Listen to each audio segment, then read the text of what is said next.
അപ്പം ഞാനിന്ന് പറയാൻ പോകുന്നത് കഴിഞ്ഞ 15 വർഷമായിട്ട് എല്ലാ വർഷങ്ങളിലും ഞാൻ ചെയ്യുന്നൊരു നേർച്ചയുടെ കാര്യമാണ് പറയുന്നത്. പരുമലപ്പള്ളി പെരുന്നാളിന് എല്ലാ വർഷവും പെരുന്നാളിൻ്റെ സമയമാകുമ്പോൾ നമ്മൾ പദയാത്രയായിട്ട് നടന്നു പോകാറുണ്ട്. അപ്പോൾ ഈ പ്രാവശ്യം നമ്മൾ നടന്നു പോയിട്ടുണ്ടായിരുന്നു. അപ്പോൾ ഇടയ്ക്ക് നമുക്ക് ഫുഡും കാര്യങ്ങളൊക്കെ ഓരോരുത്തർത്തുനിന്ന് കിട്ടും. ആൻഡ് ഇടയ്ക്ക് ഇടത്താവളങ്ങളുള്ള പള്ളികളിലൊക്കെ കയറി വിശ്രമിച്ചിട്ടൊക്കെയാണ് നമ്മൾ പോകാറ്. അപ്പം ഇത് നമ്മൾ കാണുന്നത് ഓരോ പള്ളികളിൽ നിന്നും അലങ്കരിച്ചിട്ട് വരുന്ന പരമ്പര തിരുമേൻ്റെ രൂപവും കാര്യങ്ങളൊക്കെയാണ്.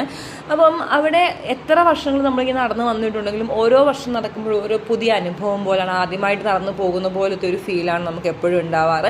ആൻഡ് ഫൈനലി നമ്മൾ പള്ളിയുടെ അടുത്ത് എത്തിയിട്ടുണ്ട്. അവിടെയാണെങ്കിൽ അത്യാവശ്യം തിരക്കും കാര്യങ്ങളൊക്കെ ഉണ്ട്. കുറേ നേരം ക്യൂ ഒക്കെ നിന്നിട്ടാണ് നമ്മൾ നേർച്ച ഇട്ടിട്ടൊക്കെ വന്നിട്ടുണ്ടായിരുന്നത് പുറത്തേക്ക്.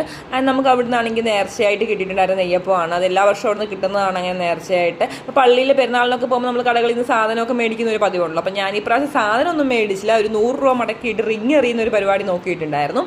അപ്പോൾ എനിക്ക് 100 രൂപ മടക്കിയെങ്കിലും ഈ 30 രൂപ കിട്ടിയിട്ടുണ്ടായിരുന്നു. ഞാൻ അതിൽ ഹാപ്പിയാണ്. ബൈ.